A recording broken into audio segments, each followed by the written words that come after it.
frange de la diaspora algérienne et aussi d'un certain groupe qui se dit nationaliste et qui opère depuis maintenant 2-3 ans sur le sol français pour propager justement la propagande du régime algérien, ce qui est très dangereux.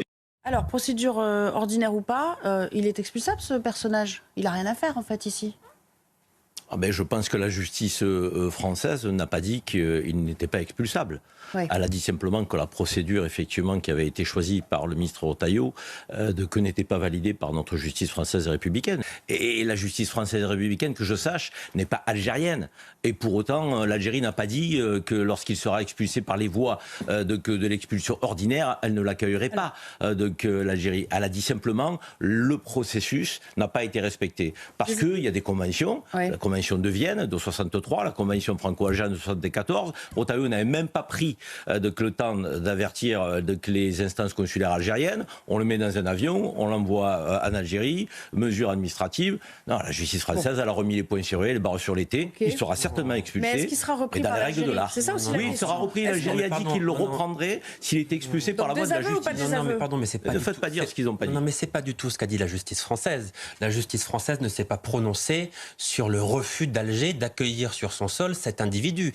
Alger a enfreint les règles internationales en refusant de reprendre cette personne indésirable sur le sol français, qui a un passeport algérien et uniquement un passeport algérien. Le droit international dit la chose suivante: vous ne pouvez pas refuser une personne ayant la nationalité de votre pays qui se présente à vos frontières. Mais non, pardon, ce que vous dites, c'est faux. Non, c'est tout à fait vrai. C'est totalement faux. Non, c'est vrai. C'est vrai. Alger n'avait pas à refuser cet individu. Bref, quand on a dit cela, on peut dire que de manière générale, il y a dans ce pays beaucoup trop d'étrangers qui sont indésirables sur le sol français, et notamment des Algériens, parce qu'on parle de Doualem, mais il y a un certain nombre d'influenceurs algériens qui sont indésirables dans ce pays parce qu'ils tiennent des propos qui ne sont pas du tout compatibles avec notre pays. Donc il faut pouvoir les expulser beaucoup plus rapidement. Il faut que la France puisse s'éviter ce genre de scénario. Il y a le droit, naturellement, nous sommes dans un état de droit, il faut respecter le droit, mais quand le droit n'est plus adapté à une situation, il faut le changer. Et comme nous sommes confrontés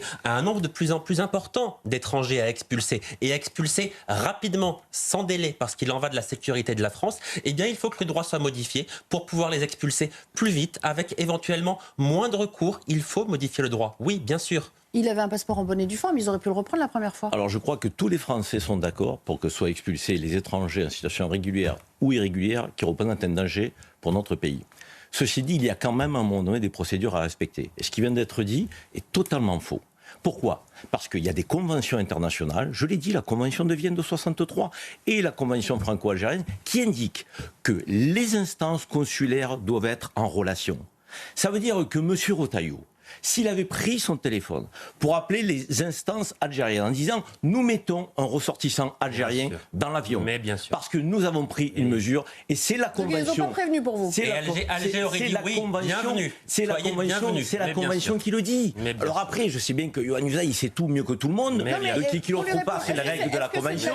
La réalité, mais arrêtez de... Mais vous présagez. Moi, je vous parle de faits. Moi, je vous parle de ce qui est factuel et vous présagez. Oui, mais l'Algérie, même s'il avait appelé les instances consulaires, ne l'aurait pas. Mais vous êtes dans le fantasme. Moi, je suis dans le réel. Le réel, c'est que, un, la convention n'a pas été respectée. Et deux, encore une fois, la justice française, qu'est-ce qu'elle dit ? La procédure d'urgence n'est pas valable dans ce cas de figure. Et qu'est-ce que dit l'Algérie quand elle l'a refusé ? Elle a dit il doit passer par les voies de la justice ordinaire. Donc l'Algérie n'a pas dit qu'elle ne l'accueillerait pas sur son sol. Donc là aussi, vous racontez n'importe quoi.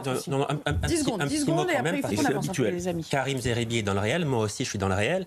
Et voyez-vous, le réel, c'est que Alger délivre des laissez-passer consulaires au compte-gouttes. 1% seulement des OQTF en direction de l'Algérie sont effectués. Pardon. Non mais vous dites pourquoi vous sortez de ce cas ? Parce que vous êtes débordé ? Non, pardon. Parce que ce que vous dites ne tient pas la route.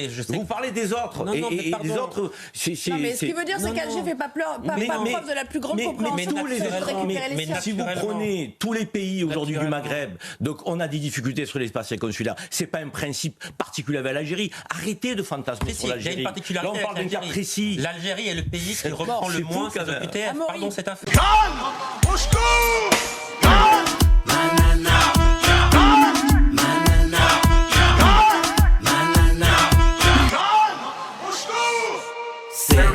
Manana,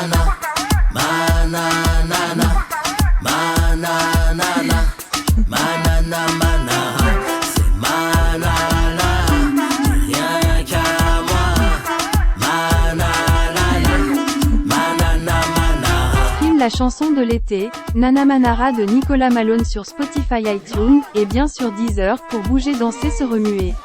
L'été sera chaud avec Nana Manara.